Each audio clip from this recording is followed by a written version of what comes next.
നമസ്കാരം. മലയാളി വാർത്തയിലേക്ക് സ്വാഗതം. ഭർത്താവിൻ്റെ കണ്ണുകളിൽ കാണാതെ പോയ ആ സ്നേഹം മറ്റൊരാളെ ഒളിച്ചിരിക്കുമെന്ന് ഭാര്യയ്ക്ക് തോന്നിയപ്പോൾ ഓരോ യാത്രയും സംശയത്തിൻ്റെ വഴിയിലായി. തുടർന്ന് സസ്പെൻഷൻ. എന്നാൽ ഇതിനു പിന്നിലെ യഥാർത്ഥ സത്യം എന്താണ്?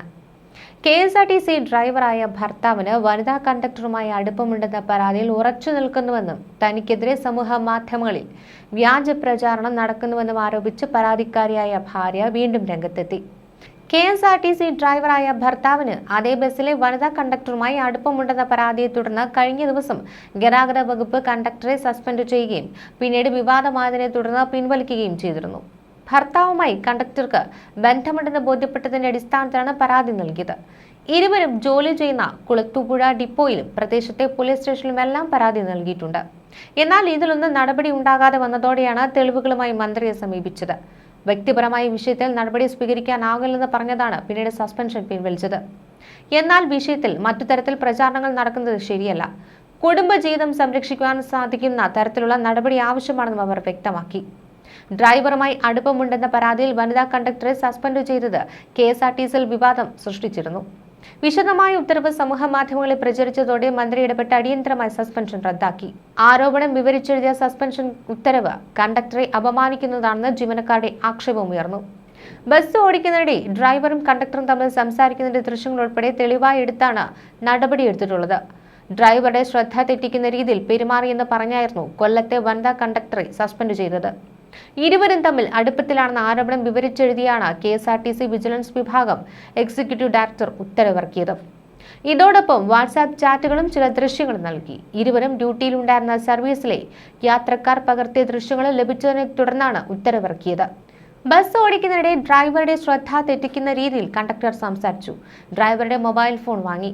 യഥാസമയം യാത്രക്കാരെ ഇറക്കി വിട്ടില്ല. യാത്രക്കാർ തന്നെ ബെല്ലടിച്ച് ഇറങ്ങേണ്ടി വന്നു എന്നുള്ളതൊക്കെയാണ് ഈ റിപ്പോർട്ടുള്ളത്. അതേസമയം ആരുടെയും വ്യക്തിപരമായ കാര്യങ്ങളിൽ KSRTC ഇടപെടില്ലെന്ന് ഗതാഗത മന്ത്രി KB ഗണേഷ് കുമാർ വ്യക്തമാക്കി. KSRTCയിലെ വിവാദ സസ്പെൻഷൻ പിൻവലിച്ചതിൽ പ്രതികരിക്കുകയായിരുന്നു അദ്ദേഹം. കൃത്യനിർവഹണത്തിൽ ജീവനക്കാരിക്ക് വീഴ്ച സംഭവിച്ചതിനൊപ്പം സസ്പെൻഷൻ ഉത്തരവിനും പിഴവുണ്ടായി.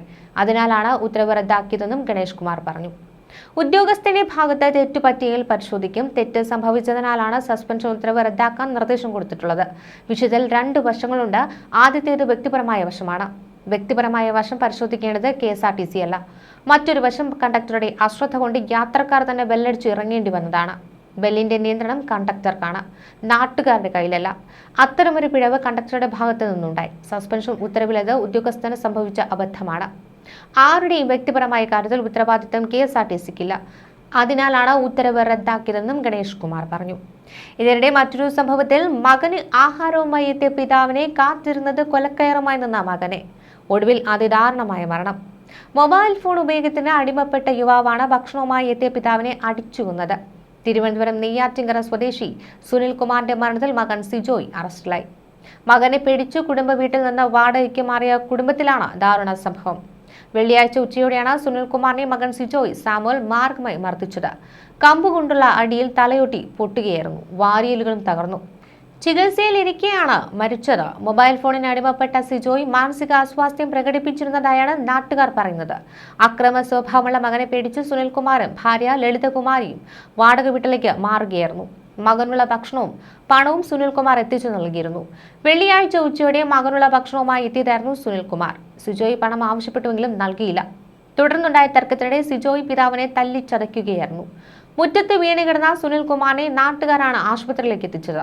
മൊബൈൽ ഫോൺ അടിമത്തമാണ് സിജോയുടെ മാനസിക നില തകരാറിലാക്കിയതെന്നാണ് ബന്ധുക്കളും നാട്ടുകാരും പറയുന്നത്. ആശുപത്രിയിൽ പ്രവേശിപ്പിച്ചപ്പോഴും വീണതാണെന്ന് പറഞ്ഞ് മകനെ സംരക്ഷിക്കുകയായിരുന്നു പിതാവ്. സിജോയെ റിമാൻഡ് ചെയ്തിരിക്കുകയാണ്. ന്യൂസ് ഡെസ്ക് മലയാളി വാർത്ത.